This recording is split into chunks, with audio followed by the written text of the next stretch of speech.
Hello YouTube, bringing you another video of shenanigans and mayhem. It's late Wednesday, the 21st, and August 21st, and I'm gonna give you one more synopsis before I lay it down for the evening. This story I'm bringing you is about Lori Loughlin, the star of Full House, and this college gate she's got going on. So I'm going to give you a little update on the latest with the college gate shenanigans going on. So just a second while I upload everything. Bear with me. Sorry about that. Okay, here we go. Since the college admissions scandal broke, Lori Loughlin's every move has been under scrutiny, but while some have criticized the Fuller House star for seeming indignant in the wake of the scandal, a legal source says that's far from the truth. Lori is remorseful and she has definite regrets, the source tells People about Loughlin 56. She's embarrassed and hurt, and she knows that her reputation has been ruined for life, but she also believes the allegations against her aren't true, the source shares. Okay. She honestly didn't think what she was doing was any different than donating money for a library or athletic field. Remember I said that. Adds the source. That's the crux of why she pleaded not guilty. On March 12th, the U.S. Attorney's Office in Massachusetts announced it had indicted Loughlin and her husband, Massimo Giannulli, 56, in the shocking nationwide scam dubbed Operation Varsity Blues. The pair and nearly 50 other parents, coaches,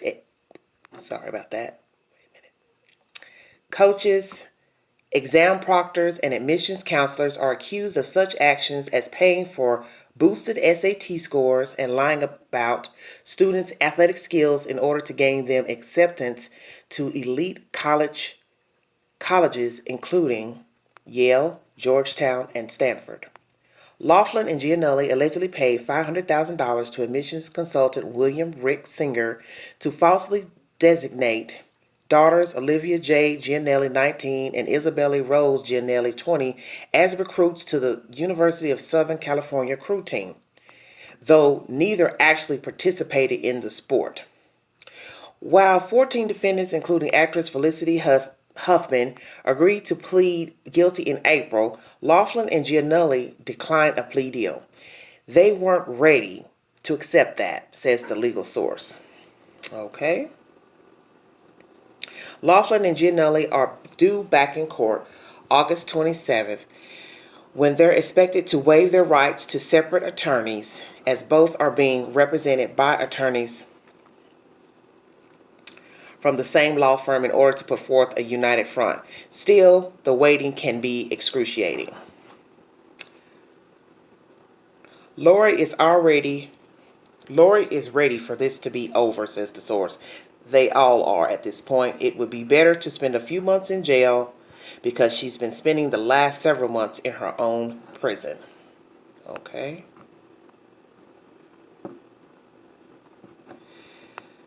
And that's that on that. So I heard this story earlier today, and I was just like, what is going on with everybody lying and covering and sneaking around? You know, I made a video earlier I uploaded about the Justice Smollett case, him wanting the federal court to throw it out, his case, for having to pay the fines to Chicago, the $130,000 fines. Then this story was running today about her and her husband paying the school. Now, see, I had misunderstood the storyline earlier, thinking she had just paid $500,000 to get the kids in the school. Now I read this article, and it's stating she paid a consultant $500,000. So let me get this straight. You paid a consultant $500,000 to get your kids into the school. That's not covering the actual cost of attending the school. Maybe I'm misinterpreting this because I'm really, confused, because it says paid a consultant to mess with some scores, this and that. So my thing is, you pay money to a consultant to get them into school. So you haven't actually paid money for them to attend the school. So I'm looking like, wow, okay. What the? Because I'm trying not to cuss because I've got people that I want to stay fans. Whoo, church folks, you understand what I'm saying?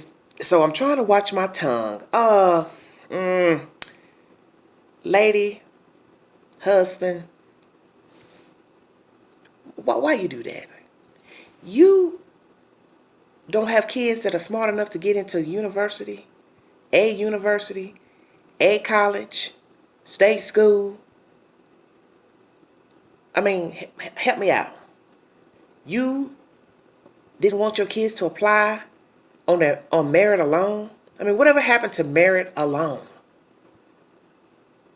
And then the thing that you wanted them to get to be crew members on a sport that they didn't even play. That doesn't even make any sense. I mean, it's one thing fudging this and that to get into school, and these other people going along for the ride, because we all know she couldn't have done this by herself. Her and her husband couldn't have done this by themselves. They had to have help. So everybody got to, like I said, pay the cost for riding the ride. How is it that you want them to put them on sports that they haven't even played? Who does that? This is American greed at its best. You so thirsty and hungry to get your kids into these elite schools. You act like, hell, you trying to go into school. Your day over, boo-boo. Let these kids be what they are, which are kids. Let them apply to a school of their choosing, and let them wait to see if the university will accept them. And then you go from there. And we already know you got paper to pay for their education if they couldn't get, scholarships from the school itself or grants or whatever, because you make a certain income, they probably don't qualify for a grants. So why in the world would you go to this extreme? Because when I heard the first storyline earlier, it was a news clipping or whatever, it didn't go into detail about all this SAT scores and paying a consultant, and it wasn't in depth like this story here. And I'm just baffled, because it's like, whatever happened to applying to a school and waiting to hear if you got accepted or not? You did a disservice to them. You were greedy, and you're teaching your kids to cheat, lie, and steal. And why? Why would you want to do that? You've made enough money, you and your husband, to be comfortable and live good, and probably better than most Americans. And you got enough money to pay a consultant to fudge records and documents and SAT scores and on to get your two girls in Stanford or whatever. Why? Why you two want to be like that? Why? You're supposed to be setting an example for your kids. You're their parents. And it's sad that this had to even come out to the forefront. But it's good that it did, because it's showing you what money can do. Money can just about buy you anything, huh? But as you see now, you're being indicted. And one storyline said, hey, she's facing up to 40 years in prison. And the fact that she wants to hold out and not take a plea, that's crazy. When you already know they got some type of proof, because they said they was doing, statewide investigations. And your name just happened to come up on the table, you and your husband's name.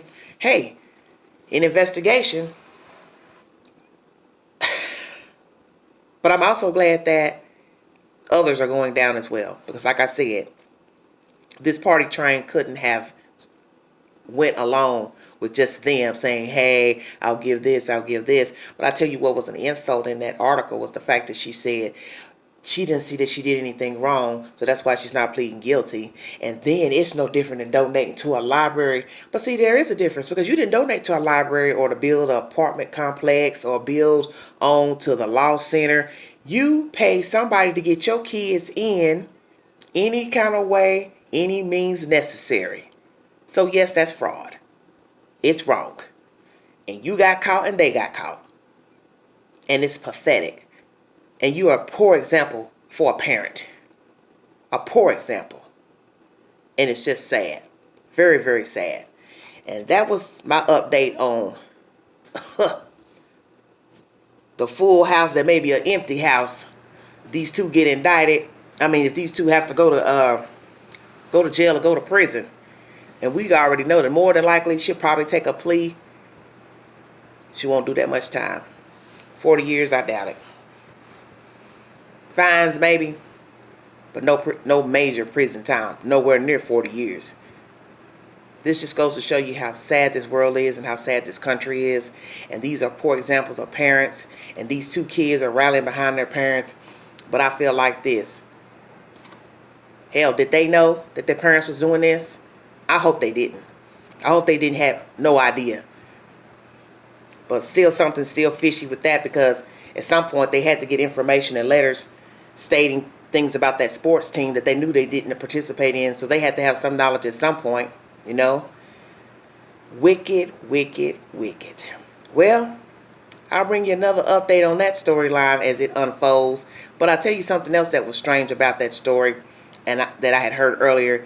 She had the nerve to say she's not going to take a plea, or she's not going to admit to nothing. She wants to first see what the other people were getting, what they were, what plea they were going to take, or whatever, or how much time they were going to get, something in that line of.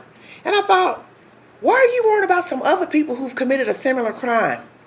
Why are you worrying what the state is offering them or what plea they're going to take? You should be worrying about yourself.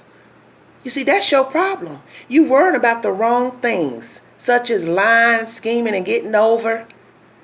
And now you getting ready to go down for tampering with college admissions for your two kids because you so thirsty to get your kids into a grand school that you worrying about what these other people, what pleas they're taking and what they're being offered. Worry about yourself, boo-boo. Worry about yourself. All right, America. I'll be back with another video soon, and you all have a safe week. Bye-bye.